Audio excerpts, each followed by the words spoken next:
Hey guys, it's the Melblade 5. I'm back to more Legend of Zelda Ocarina of Time. Last time, we lent and sold a bunch of masks for the creepy happy mask salesman, and got a few other upgrades on the way. Now, why am I in the graveyard when I said we're gonna go back to being an adult? That is because there was something I meant to do here long ago, I meant to do before, but forgot. I want to plant the magic beans in the magic bean planting spot in the Kakariko graveyard. I wanted to do this after giving the kid the spooky mask, but again, I guess I was just so giddy about getting the damn bunny hood that I just forgot, when I could have done that so much sooner, and it would have been very helpful when I first became an adult. But there was something else I forgot. After getting the upgrades in the previous episode, I thought, is that all of the youngling specific upgrades done? So I decided to double check and found out that there was an upgrade I could have gotten so much long ago, and I just didn't know about it. I do not remember this at all. This completely just escaped me. You have this giant Goron around here, I swear I thought was just a hazard that was around Goron City, but no, if you use a bomb, you can stop him from rolling, and he can clip through the wall, and if you speak to him and look right at his ass, alright, I'll give you this in praise of your courage. You got the biggest bomb bag! Now you can carry up to 40 bombs! I could have gotten this immediately after doing the Dodongo's Cavern, and oh god, he's trying to kill me. And I swear, I just don't remember this. I remember the Bomb Tube Bowling Alley one, because I freaking hate that damn place so much, but I swear, I feel like I'm having a massive mindfuck here, because I honestly do not remember this at all. I could have sworn the second bomb bag upgrade you got as an adult. But speaking of being an adult, that is finally what I'm about to do, like I said before.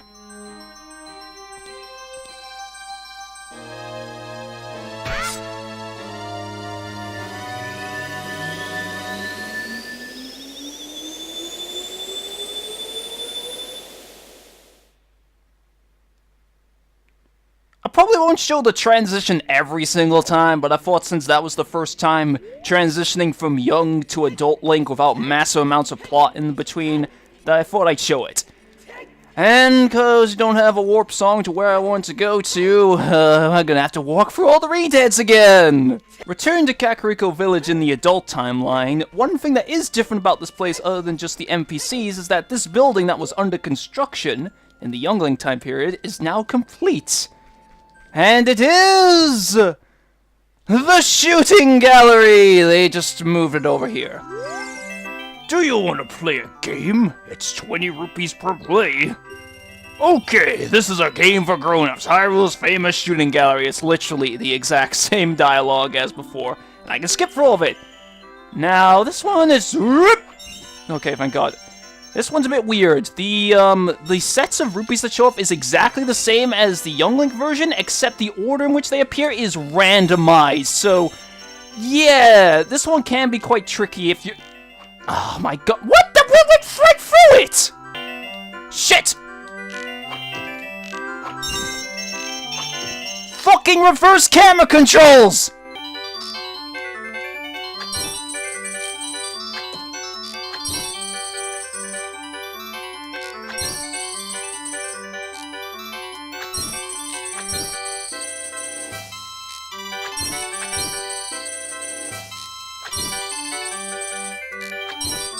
There, did it on the 4th try this time. This is why I hate reverse camera controls, I mean so much! You get the big quiver! Now you can carry more arrows, 40 in total. I also seem to feel like this game is like more precise with the hitboxes, so you gotta be more specific, while it seems more forgiving with the slingshot. I don't know if that's actually true or not, but still. This is why I hate reverse camera controls. I could have done that so much sooner if the camera controls were not reversed. Now, returning to the graveyard, the sprout that we planted has become a full leaf platform. And this will take us up here, and again, like, I could have done this when we first came to the graveyard as an adult, but we can destroy this crate, and it gives us a piece of heart! Now, with all that done, let's move on with plot. Sheik said that one of the sages was waiting atop a mountain, so I think we know what mountain that is. Return to the Death Mountain Trail, and it's slightly different from what it was before. All that's really different, it's got these rocks, which I don't actually know if you can blow them up or not. I've never actually tried it. And there are boulders, which unfortunately they do not hurt the Tektites, which is really stupid. But going back to these previous locations kind of reminds me of like one of the major criticisms with Skyward Sword, being that so many people complained that you had to backtrack to the other provinces. And I'm thinking, well, that's literally what we're doing here, except obviously things are different, but the provinces also changed as well, and a lot of the time it went to a new area within the province, which is my main counterpoint to that, so what the hell? But anyway, with that leaf platform, we can finally get this piece of heart that has been bugging me for so long. So it's all the way as young Link, but we couldn't do anything about it until now. Thank God. Oh, okay, I think that leaf platform takes you all the way to the top of the trail. I don't exactly remember that. And these are ghost boulders. Again, everything in this world is a ghost. You can actually go back to the insides of the Dodongo's cavern. The only difference is that there are 2 gold sculptures in there that only appear there when you're an adult. However, you have to go really far off track to actually get those, which is why I'm not bothering with them, especially since I'm not even going to get all the gold sculptures anyway. I might get them if I'm just in desperate need of some. That's all. But we are now going to return to Goron City, where the main difference here is that, yeah, this place is now completely deserted, except that, of course, the camera had to change in time for this. There is one small Goron rolling around. We are going to deal with him later, but first, and hopefully I can get along the rope just fine, we can... fuck me! Actually, I think I might be able to do with it down here. There is a gold sculpture on the back of that platform. I'm going to use arrows for this one, solely because I've seen people try to kill this one with a hookshot and sometimes accidentally latch onto the wooden platform. I know I've seen people get this, and I myself have gotten this from down here with the hookshot, and I'm going to explain how I know that for reasons later. Now to deal with this Goron. This guy's actually quite tricky to deal with. He will roll in the opposite direction when you get close to him. You gotta do the same thing you did with the giant Goron, but of course since he's smaller and he moves faster, it's really hard to time this. I think I messed up there, but that is some mad throwing skills if I can do that. Oh, yes, first try. First off, oh god, I've got to go for this. How could you do this to me? You're Ganondorf's servant! Hear my name and tremble. I am Link, hero of the Gorons! Now, I have to explain something here. This is my 3rd attempt at recording this episode, because for some reason, whenever I speak to this Goron, my capture card crashes. I don't know why specifically, so if you see an abrupt cut while I'm talking to him, that's because it's crashed and I had to start a separate recording. Just letting you know. Anyway, we just so happen to have the same name, so let's rejoice! What? Your name is also Link? Then you must be the legendary Dodongo Buster and Hero Link! Really, Dodongo Buster? After everything I did for your people, that is what I am known for? I mean, Fairy Tail has dragon slayers, but no, I'm a Dodongo Buster! It's like the Boruto's dad thing all over again. My dad is Darunia! Do you remember him? Dad named me Link after you, because you're so brave. It's a cool name. I really like it. Link, you're a hero to us Gorons. I'm so glad to meet you. Please, give me your autograph. Sign it to my friend, Link of the Gorons. Oh, I guess it's not a good time to ask you for this. Please help everyone! My dad, Darunia, went to the fire temple. A dragon is inside. If we don't hurry up, my dad will be eaten by the dragon. And now I gotta do a crying voice. Well, luckily, nothing as bad has happened so far, but now I need to calm him down. Maybe he'll calm down if you talk to him. I gotta use a very soft and gentle voice for this. What do you want to ask him? Well, what's this dragon you're talking about? A long time ago, there was an evil dragon named Volvagia living in this mountain. That dragon was very scary. He ate Gorons! Using a huge hammer, the hero of the Gorons, boom! Destroyed it just like that. This is a myth from long ago, but it's true. Then it's not a myth. I know, because my dad is a descendant of the hero. I gotta do this again.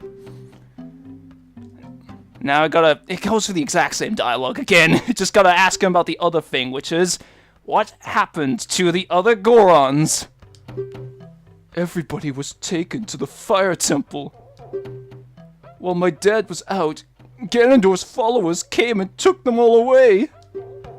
All of them will be eaten by Volvagia. Dad said that Ganondorf has revived Volvagia. As a warning to those who might oppose him, Ganondorf is going to feed them all to Volvagia. Dad went to the fire temple all by himself to try to save everyone. Please help, Link! I'll give you this heat-resistant tunic! You got a Goron tunic! This heat-resistant tunic is adult size, so it won't fit a kid. Going to a hot place? No worry! I have no idea why my capture card seems to hate me talking to that damn Goron. Luckily, it didn't happen this time, but like... What, does it think I'm a pedophile or something? I'm not sexually attracted to him or anything. Don't speak to the children! Be forewarned. That sounds almost like the title of a really bad creepypasta. But anyway... The way to the fire temple is a little bit hidden. Now that the doors are unlocked, we can go to Darunia's chamber. And we're going to do something else sexual. We're not going to be a pedophile, but we're going to sexually assault the statue by grabbing its crotch. And pulling it forward reveals that there is a door back here. Which takes us to the Death Mountain crater. Oh god, we're all going to die! That's what I would say if we didn't have the Goron tunic, which was specifically designed to help us at this part. Now we don't have to worry about a timer or just abruptly exploding. I also noticed that the timer seemed to be longer, and I don't think there's anything over there. Of course, I need to double check that, but I'm not even planning to go over there right now because where I want to go is over here, and I'm still constantly checking my capture card software so I know when it starts crashing if it does, so that I won't lose tons of progress.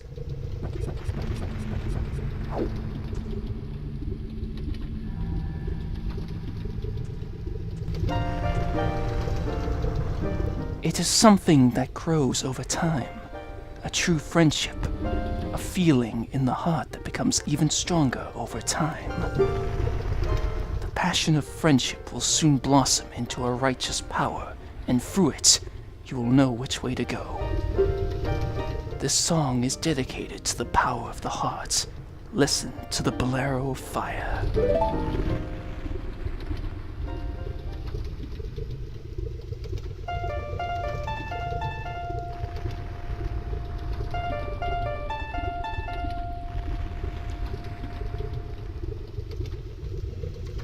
The bolero of fire is actually pretty easy for me to memorize because I pressed A! What the fuck you talking about? Anyway, what I was trying to say was, the bolero of fire is pretty easy for me to memorize because all the notes are low, which makes me think of lava.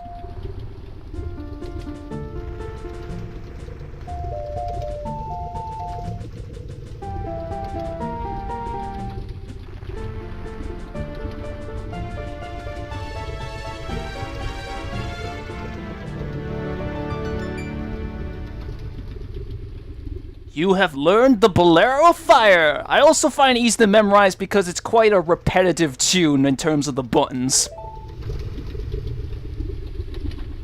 Link, I'll see you again.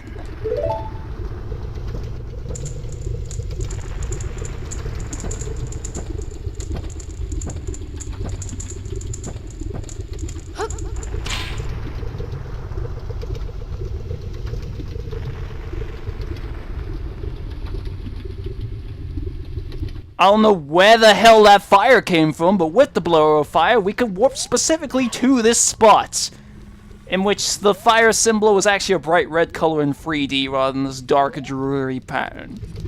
But now that we have the blower of fire, there is one thing I want to do. And while we're doing this, there's something I want to talk about. I was worried that this would go off topic, but I think this episode is going to be kind of short anyway, so I guess I can add this on to add more time to it. And that is when I was, at least when my first attempt at recording this episode, was the day after they did the Fire Emblem Heroes Choose Your Legends free. And it was a very unexpected result for me, because, well, I never got the opportunity to vote in the first two Choose Your Legends, so this was the first time I ever got to vote in them, and my god, like, 3 of the 4 characters that I voted for actually won. I voted for Eliwood, Alm, and Micaiah, and they all won. I was not expecting that. I didn't even know who people were voting for, honestly. I just voted them because I like them, of course, and because I just felt they were underrated characters that deserved more love. And it seems I wasn't the only one that felt that way, but the reason why I came back here is because there's actually a magic bean sprout within the Death Mountain crater. And this is actually going to be very helpful to us. The only other character that won, and obviously the one character I didn't vote for, was Camilla. And the only reason why I didn't even consider Camilla was just because, well, I see like tons of people get like mad when she gets like a variation. It's like, I remember there was this one banner, like the Adrift banner. I can never remember the names very well. And like, she just randomly got a variation in that, even though she didn't fit the theme, and the trailer for it got like tons of dislikes. So, it surprises me that she got the second most votes out of all the female characters. The other character that I voted for was, honestly, Sita. Because I didn't want to vote for characters that already had legendary variations, because while they aren't the same thing, I thought they already got some special treatment, and I thought, well, Marth got a legendary variation, so why not give his wife some love? The reason why I wanted to plant this magic bean sprout, which for some reason has been able to grow perfectly fine in a frickin' volcano, is because if we ride it, and I believe this can be used as a shortcut to get out the northern part, is you want to jump off this, because in the smoke, there's a piece of hearts, and we have completed another heart container. I wanted to complete another heart container before getting to the next dungeon, so we can actually have some sort of nice balance between side quests and progress, which is essentially kind of the main reason why I haven't really considered doing Majora's Mask, but I'll probably save that as a rant for a later point, because this very spot is... I forgot that there was a ladder here! God, fuck the ladder, just drop down. And already lose the heart that I just got. This way! To the JPEG. We have reached the Fire Temple. As you guess, it is the next dungeon of the game, and I saw the timer on my capture card software freeze, so I thought it crashed just at the end.